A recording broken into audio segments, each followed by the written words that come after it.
జనరల్గా ఈ మనకు క్యాన్సర్ అనేది నిజంగా పాతకాలంలో రాచపుండు అంటుంటున్నాం. ఈ రాచపుండే ఐ థింక్ ఇది క్యాన్సర్. రాచపుండు ఉంటే అప్పుడు మందులు ఏం లేదు, అది చనిపోవాల్సిందే అని చెప్పి అప్పుడు ఒక మన ఈ పెద్ద మనుషులు లాంటి వాళ్ళు అంకేమంటే రాచపుండు పుట్టిందంటే రాచపుండు పుట్టిందంటే అప్పుడు మనం అదే అనుకున్నాం. కానీ ఇప్పటికైతే క్యాన్సర్ అనేది చాలా ఉధృతంగా ప్రజలలోకి వచ్చింది. దాన్ని జయించడానికి చాలా మార్గాలు ఉన్నాయి. ఫస్ట్ మనకి ఏంటంటే మన ప్రభావం చెప్పినట్టు అది మెడిసిన్ అనేది మెడిసిన్ కంటే ముందు మనం ఫుడ్ హ్యాబిట్స్ అనేది చేంజ్ చేసుకోవాలి. ఫుడ్ ద్వారానే మనకు ఈ యొక్క రోగం వచ్చే అవకాశం ఉంటుంది. ఊళ్ళలో జనరల్గా మరి ఎంతవరకు తెలుస్తుంది, అన్నం మాడిపోతే దీనికి క్యాన్సర్ వస్తుంది అంటున్నారు. I don't know reason, doctor will explain, మీకు చెప్తాడు. కానీ మనకు ఫుడ్ అనేది ఒక జనరల్గా మనము ఇష్టం వచ్చినట్టు ఫుడ్ తింటే మెడిసిన్ ఫుడ్ లాగా తీసుకోవాల్సి వస్తుంది. మనం ఇష్టం వచ్చిన బాడీ మొత్తం రోగాలంటే రోజు మెడిసిన్ ఫుడ్ లాగా తీసుకోవాల్సి వస్తుంది. అదే మనం ఆరోగ్యం ఉండాలంటే ఫుడ్ను మెడిసిన్ లాగా తీసుకోవాలి. అదే మనం మంచి ఆరోగ్యం ఉండాలంటే మిత ఆహారము లేకపోతే ఫుడ్ అనవసరమైన ఫుడ్ తీసుకోవడం, అతిగా తీసుకోవడం అనేది ఈ చాలా మంది ఒక పుస్తకంలో పొట్ట రోగాల పుట్ట అని అంటారు. మనకు అన్నిటి కారణం ఈ పొట్టనే. దీంట్లో ఏం వేస్తాం అనేది మనకేం ఆరోగ్యం ఇస్తాం అనేది చెప్తుంది. దీంట్లో అన్ని పడేసుకోవాలి. డస్ట్బిన్ మనం ఏది పడితే అంటే డస్ట్బిన్ లాగానే అయిపోతుంది.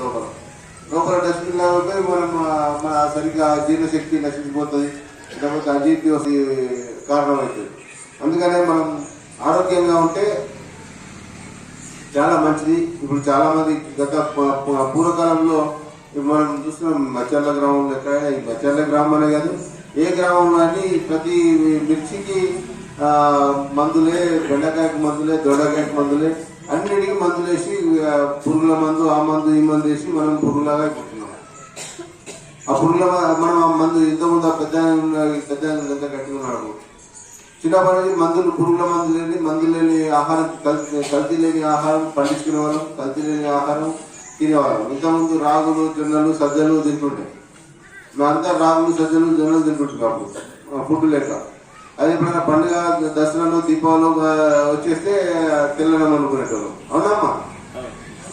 లేదంటే రాగులు వండుకొని రాగులు, సజ్జగట్టుగా జొన్నగట్టుగా తింటున్నాం. అవునా? ఇప్పుడు మనం ఏదైనా మనం ఎవరికైనా పనులకు కానీ లేకపోతే కూలి వాళ్ళకి కానీ ఎవరైనా పెట్టాలంటే సజ్జన్నం, జొన్నన్నం పెట్టేది. మన అలవాట్లలో మార్పు వచ్చింది. యువకుల్లో అయితే తంబాకు, గుట్కా, గంజాయి అలవాటు పడి పైసలు ఖర్చు పెట్టి జబ్బును కొనుక్కుంటున్నాం. మనం అక్కలకు, అమ్మలకు వస్తున్న వీటిని ప్రపంచంలో 100 క్యాన్సర్ జబ్బులని గుర్తిస్తే భారతదేశంలో 60% భారతదేశాన్ని. మనదే గొప్ప. మరి వేరే దేశం ఎందుకు రాలేదు? వాళ్ళు తినేది మంచిదా? అదేం కాదు.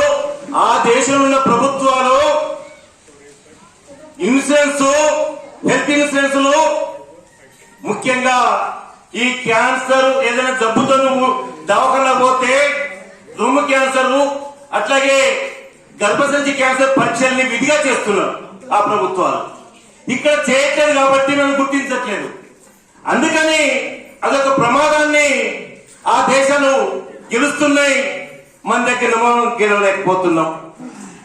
బడ్జెట్ లో వైద్యానికి, విద్యా కేటాయింపుల్లో మన దగ్గర తక్కువ ఉంది, ఆ దేశంలో ఎక్కువ ఉంది. దీనికి కారణాన్ని మనం గుర్తించాలి అని చెప్పేసి నేను చెప్తున్న మాట కాదు. డాక్టర్ మోరీ దత్తాత్రేయ నారి అని చెప్పేసి అమెరికాలో ఈ క్యాన్సర్ మీద పెద్ద డాక్టరు, ఆయన చెన్నైలో వచ్చి ఉండి ఈ రోజు ఈ మాట మాట్లాడుతూ ఉన్నాడు. అంతేకాదు, కరోనా జబ్బు వచ్చిందంటే గ్రామ పంచాయతీ రికార్డు చేసుకుంటారు, కరోనాతో చనిపోయిన గ్రామ పంచాయతీ రికార్డు చేసుకుంటారు. కానీ క్యాన్సర్ అనేది వస్తే మనం రికార్డు చేసి దేశాన్ని పంపిస్తే, మన రికార్డు ప్రభుత్వం పంపిస్తే ఇంతమంది క్యాన్సర్ ఉందని గుర్తించవచ్చు. అది జరగట్లేదు, ఇక్కడ లోపం జరుగుతూ ఉంది. దాన్ని కూడా మనం గమనించాలి. అట్లాగే ఇన్సూరెన్స్ వాళ్ళు హెల్త్ ఇన్సూరెన్స్ క్యాన్సర్ జబ్బుని పరీక్ష చేయడానికి అన్నది ఇయ్యమని చెప్పాలి ఎవరికైనా కానీ. ఇవాళ పెద్ద సారు సీనియరు 40 ఏళ్ల నుంచి అనుభవం ఉన్న సారు చెప్పిండు 2 పరీక్షలు రొమ్ము క్యాన్సర్ సంబంధించింది గర్భసంచికి సంబంధించి చేస్తే 10,000 నుంచి 12,000 రూపాయలు ఖర్చు అయితే ఇప్పుడు జరుగుతూ ఉన్నాయి ఉచితంగానే. అలాంటి క్యాన్సర్ జబ్బుల్ని ముందుగానే గుర్తిస్తే ఫస్ట్ స్టేజ్లోనే గుర్తిస్తే మనం ఖచ్చితంగా బతుకుతాం 100 ఏళ్ళు. లేకపోతే ప్రమాదం అవుతుంది అని సార్ చెప్పారు. అది వాస్తవము. దీన్ని కూడా దృష్టిలో పెట్టుకోవాలి. ఈ నోటిఫై చేయాల్సిన అవసరం ఉంది. మనకన్నా చైనా కన్నా మన దేశం జనాభా ఎక్కువ ఉంది. మన దగ్గర 15 లక్షలు అంటున్నాం కాదు, లెక్కలు సరిగ్గా లేవు. చైనాలో 36 లక్షల మంది ఉంటే ఇప్పుడు తగ్గిపోయింది. అమెరికాలో ఒకనాడు 20 ఏళ్ల కింద క్యాన్సర్ ఫుల్ గా ఉండేది, లక్షల మంది ఉండేది. కానీ వాళ్ళు లేదు. ఎందుకు? అమెరికా వాళ్ళు నేను చెప్పినట్టుగా ఏ జబ్బుకైనా పోను దవాఖానకు క్యాన్సర్ పరీక్ష ఖచ్చితంగా చేస్తారు.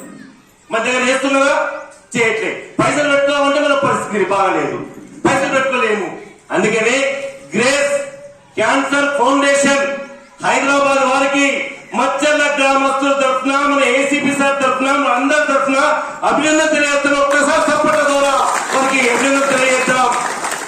మీరందరూ ఊళ్ళల్లో ఉన్న వాళ్ళు లైన్ లో ఉండి ఒక్కరు నేను ముందని కాదు.